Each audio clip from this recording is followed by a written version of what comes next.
ከትዕቢት ውጪ ምንም ነገር ልታረግ ስለማትችል ከትዕቢትና ከወሬ ውጪ ተግባር የለኝም አይደለ?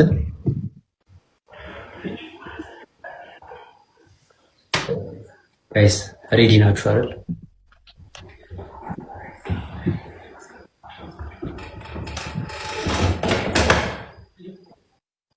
እርግጠኛ ነኝ አሁን የማሳየህን ነገር ስታይ፣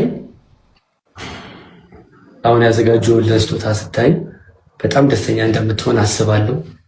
አብርሃም ጥግ ድረስ ለምኜሃለሁ እንደዚህ አይነት ነገሮችን ላለመፍጠር፣ እንደዚህ አይነት ነገሩ እንዳይፈጠር በእናንተ መሀል የምችለውን ያክል ሞክሬያለሁ።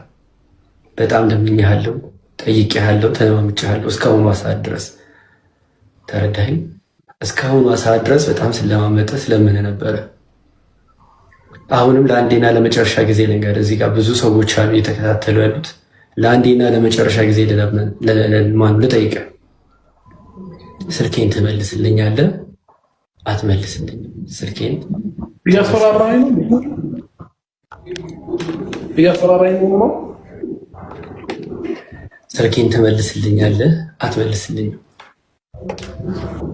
የነገርኩህ እኮ ነው። እኔ የስልክ አቅም ከሌለ ከፈለግህ እገዛልሃለሁ። ከዛ ውጭ ግን እኔ አንተን ስልክ የምወስድበትም ምንም ምክንያት የለኝም እያልኩ ነው።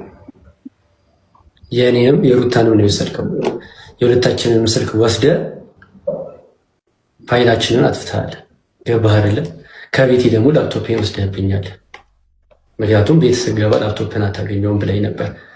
ምናልባት አንተ በላካቸው ሰዎች ምን ያህል እርግጠኛ ነህ አብርሃም? ስልኩን ራስህ እንዴት የማድርገው ስልክ ምናልባት ቤቴ መጥተው ፒሲውን እንዲወስዱ ያደረካቸው ሰዎች ምን ያህል በእነሱ እርግጠኛ ነህ? እስቲ መልስ። መጥተው ላፕቶፑን ከቤት እንዲወስዱ የላካቸው ሰዎች መጥተው ቤት መጥተው ላፕቶፑን የመውሰድ አቅማቸው ምን ያህል ነው? እስቲ ንገረኝ። ምን ያህል ነው ትተማመንባቸው? መቼም ፈርተህ አይደለም አብርሃም፣ መልስ። የደነገጥክ ትመስላለህ። ላፕቶፕ አንተ ቤት ድረስ ምልክበት ምክንያት አብርሃም፣ የደነገጥክ ትመስላለህ። ፈርተህ ነው? የፈራው ነገር አለ አብርሽ? መጀመሪያ ስትገባ ስታወራኝ እንደነበረው እንድታወራኝ ነው ፈልገው። የፈራው ነገር አለ?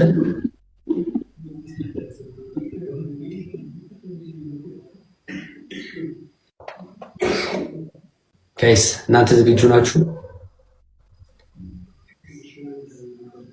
ከማጠሯ ማወጠሯ እንደሚባለው ነው ጋይስ። አሁን ትላንትና ዳኒ እንግዲህ ውጥር ሲል ነበረ። ነገር ግን አብርሽ እንግዲህ ስልኩ እኔ ጋ ነው ያለው ልስጥህ፣ በቃ ፋይሉን አትበት ነው ብሎ። እኔ የምለው አብርሽ ለምንድን ነው እንደዚህ የሚፈራው? ላፕቶፕ ስለያዘ ብቻ ላፕቶፕ ብርቅ ነው እንዴ ለነሱ? በቃ ፋይሉን ዳኒ ላይቭን ከፈተ፣ እዛ ጋር ላፕቶፕ ያዘ፣ ኦልሬዲ መልቀቅ ነው በቃ። ልቀቅ፣ እኔ እያየሁ ልቀቅ አይለውም እንዴ? ምንድን ነው እንደዚህ አብርሽን? እኔ ከምሬ ነው የምላችሁ እንዴ አብርሽ ለምንድን ነው በዚህ ልክ የፈራው? ደግሞ የትዕግስት ጥግ አብርሃም ከነስሙ አብርሃም ነው እውነት ለመናገር እና የትዕግስት ጥግ ነው ያየውበት ነው አብርሽ ማለት ነው።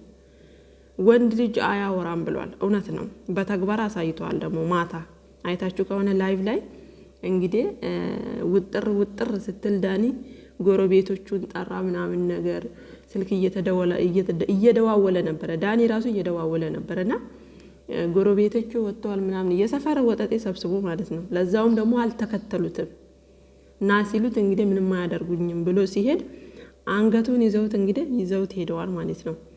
እንደዚህ አልነበረም ሆነን ለመናገር አብርሽ ዳኒን መውሰዱ ማገቱ ካልቀረ ወስዶ በጨለማ የሆነ ቦታ ጥሎ መሄድ ሳይሆን ራቁቱን እዛ መኪና ውስጥ ልብሱ 2 አይደሉ ራቁቱን ለሁለት ይዞ አራቅጦ ቪዲዮ ይዞበት ቢወጣ ኖሮ አብርሽ ያኔ ነበረ ጀግንነቱ። ወሰደ፣ የሚፈልገውን ስልኩን ወሰደበት፣ ላፕቶፑን ወሰደበት። ከዛ ዳኒ የሆነ ቦታ ጥሎት ሄደ። እንደዛ አልነበረም ማድረግ የነበረበት አብርሽ አንዳንዴ የዋህ ነው ለመናገር። ዳኒ ማድረግ የነበረበት ይዞት ሄዶ የሆነ ቦታ ላይ ራቁቱን እስከሚበቃው ድረስ ፋይል ይዞበት ነበር መመለስ የነበረበት። አብርሽ እና ሲጀመር ዳኒ እኮ አይገናኙም ሆነ ለመናገር። ይሄ ዳኒ ማለት እንዴት ነው የመድኃኒት ብልቃጥ በሉት ጋይስ፣ ይጎደሎ ማለት ነው። እና አብርሽ ትላንትና የሰራው ስራ ጥሩ ሆኖ ሳለ ጥሩ ሄዶ ዳኒን ማገቱ ዳኒን መውሰዳቸው ጥሩ ሆኖ ሳለ በስተመጨረሻው ግን ወስዶ የሆነ ጨለማ ቦታ ለቃውት ሄዶ ይመለሳል። ያደገበት እኮ ነው። እንደዛ አልነበረም። እሱንም አብርሽ ላይ የራቁት ቪዲዮ ይዞ እንደሚያስፈራራ አብርሽም ዳኒን አግቶ ማስነሳት ነበረበት። መቼም ለሶስት አቅታቸውም እነሱ የታያቸው ኦልሬዲ ፋይሉን መቀበል ብቻ ነው። ይሄማ በምንም ይመለስለታል። እና አብርሽ በጣም ጥሩ ስራ ነበር የሰራው ማታ። ነገር ግን የሆነ ቦታ ላይ ተሳስቷል ጋይስ። እና ውጥር ብቻ ነው ዳኒ ጋር ምንም ነገር የለምና ይሄን ይመስላል ውዶችዬ እንግዲህ የተፈጠረው